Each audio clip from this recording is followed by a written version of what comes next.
Ready? Mhm. Hi, my name is Miss B, and I'm going to be telling you what I remember about 9/11. So what were you doing when you first found out about 9/11? Well, I was a nanny at the time, and I was caring for 3 small boys. One little boy was almost 5, one little boy was 3, and one little boy was 18 months old. And what was your reaction when you heard about 9/11? Well, we were getting ready to go to take the almost 5-year-old to preschool, and their mother called me. She was out of town at the time, and she said, "Shelly, have you heard what's happening?" And I said, "No, what happened?" And she said, "Well, apparently a plane crashed into the World." You got 5 minutes. A plane crashed into the World Trade Center, and while everyone was talking about it and filming it, lo and behold, a second plane crashed right into the second tower, and now they're both on fire. We don't know what's happening. And I said, "Oh my gosh." And she's like, she was in Atlanta at the time, and she said, "Just don't let the boys watch TV, but watch very carefully because we don't know what's happening."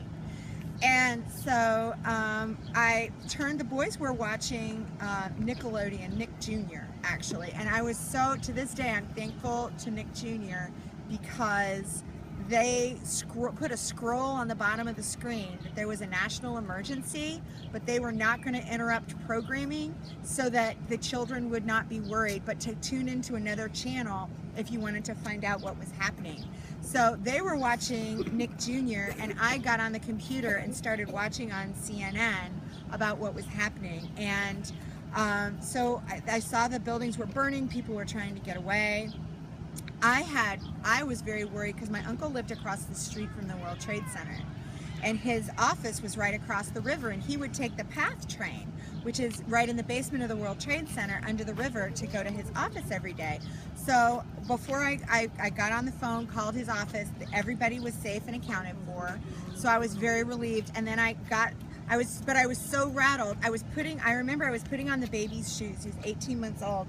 I put on his first shoe, and then I put on his second shoe and looked at it. I put his shoe on his left foot, and then I realized that I still had his left shoe in my hand, and I went, "Oh my gosh, he's had these shoes for months. How long has he been walking around with 2 left shoes?" And it took me like 2.5 minutes to realize I just put the first shoe on the wrong foot. That's how rattled I was. So I got the boys in the car, and I turned on the radio, and we were driving along, and they said that a plane had gone down in a field in Pennsylvania. Or no, a plane had gone into the Pentagon. And I'm like, "Oh my gosh, what's happening?" And by the time I got to the school, the 4th plane had gone down in a field in Pennsylvania. And I was talking with the teachers. His preschool was close enough that I could walk there if I needed to and pick him up. And so I went to the grocery store because I wanted to keep the boys' schedule as close as I could. The mother called me and said, "Shelly, they hit the Pentagon. We don't know how many more planes are out there." She said, I'll be honest with you, I'm in Atlanta. I'm looking around at the Atlanta Capitol building, the CNN building, and the CDC, any of which would make a great target. So I am coming home, but all the planes have been grounded, so I'm going to have to drive. So it's going to take me a long time. So I'm like, "Yes, absolutely." I said, "I will stay here as late as I need to, as long as you get home safely. Just be careful." She was just terrified. I was terrified. And she had to rent a car because she'd flown there and she didn't have a car. And so I went to the grocery store. One of the things I do remember is I spent like $120 in the grocery store, but I had such great coupons, I only spent like 48 bucks. So yay on that. Was the only bright spot of the day. But then by the time I got home, I put the boys down for the naps and turned on the TV, and the first tower had fallen. And the second tower, as I'm sitting there trying to digest the fact that the one tower fell, the second tower fell. And I'm watching as people are running down the street covered in dirt, covered in dust, trying to escape this massive cloud of debris. And I remember one of the stories that always, I think because I was a nanny at the time, that just absolutely touched my heart. There was a woman who was a nanny in New York, and she lived in one of the apartment buildings around the World Trade Center, like my uncle did. Might have been in the same building for all I know. And she had a little 2-year-old child with her. And when the planes hit, the fire department said, you need to grab what you can, and we're evacuating these buildings around the World Trade Center, because they didn't know if things were going to fall or anything. So she got the 2-year-old, and she was trying to carry the 2-year-old and walk down the street, and the first tower started to fall. And she's running, trying to carry the 2-year-old, and she slipped, and she stopped herself, but she was holding the 2-year-old's hand and trying to run, but the 2-year-old couldn't run very fast. And she's coughing, and they're trying to get out of there, and she said, out of nowhere, somebody came up from behind, grabbed the 2-year-old, wrapped her in his shirt, and took off running. And the woman is like trying to keep up with this man because he has the child that she's supposed to care for, but she couldn't. And in all the debris and dust, she couldn't see who it was. So she wound up passing out. They got her to an emergency center, and the first thing she said is, where's my baby? Where's my baby? Where's the baby? Where's the baby? Where's the baby? And they didn't know where this child was. And the parents came down, they found the nanny, and they're like, where's our child? And she's sobbing. She's like, this man came up to try to get us both out of there, but I fell, and I don't know where the baby is. And then while they're sitting there all terrified, a scroll came on the screen with a picture of their daughter.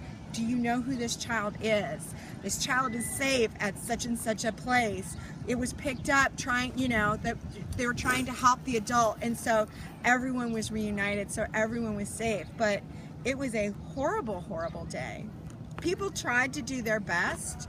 They tried to give people water because nothing was working. And Manhattan's an island. So people were walking across the bridge. They were walking for miles and miles to get home because no mass transit worked in New York that day. So is there anything else you want to know? Did you know anyone in the World Trade Center? My uncle had an office. My grandfather actually rented an office in the World Trade Center before construction was finished. And they had offices in the World Trade Center for a long, long time, until the first time there was a bombing in the World Trade Center back in the late 80s. And my cousin, who was a special needs guy, he was trapped in an elevator for 11 hours. And at that point, my uncle's like, it's not worth it. They're gonna try to hit this building again. And so he took his office out of the World Trade Center and moved it across the river to New Jersey. But he still had his apartment across from the World Trade Center. So he wasn't allowed to go back to his apartment for about 4 or 5 weeks because there was plane debris, there were body parts on the window ledges of his building. Like what kind of body parts? Like flesh. I don't even think he knew what it was. There were plane parts and body parts on the roof of his building. I mean, it took a long time to get it cleaned up. Didn't they rebuild the Twin Towers? Do you have any other questions? Who flew the plane that crashed into the World Trade Center? I don't know what their names were. I try not to focus on the people who do the bad things. I try to focus on the people who are trying to help. Yeah. Why do you think that they attacked New York instead of any other state capital? Well, they tried to hit New York and Washington, D.C. Don't forget that.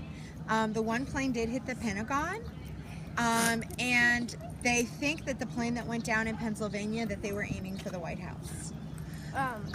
So they were trying to hit our centers of government and our centers of commerce, is what they said. Okay, I have one more question. Okay. Do you know anything else that was specifically like special that was going on during this all like 9/11 stuff? Well, one of the things that I did just to kind of help people, I made this big chicken wire flag and put little strips of paper or little strips of fabric and Sharpie markers in a box and put that down by the state capitol so that people could write their thoughts and feelings and then tie it to the chicken wire, and it made an American flag with all different people's thoughts and feelings about 9/11. Just kind of a living sculpture. Yeah.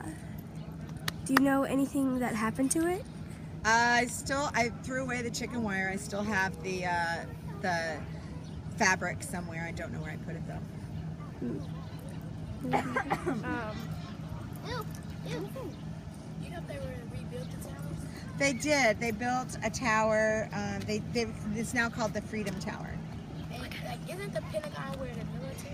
Yes, and they just rebuilt the Pentagon the way it was. I have two more questions. Uh-huh. Where was the president at the time, and why were they aiming at the White House? Well, the president was actually in. A plane, right? He was actually speaking at a school, quite far outside of DC,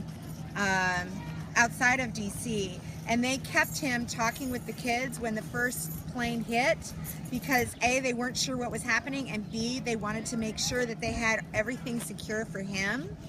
And in fact, later on that day, I saw an airplane crossing the sky. My brother, who actually works anti-terrorism for the federal government, he told me the plane I saw he said it was either Air Force One or Air Force Two, meaning it was either the president's plane or the vice president's plane.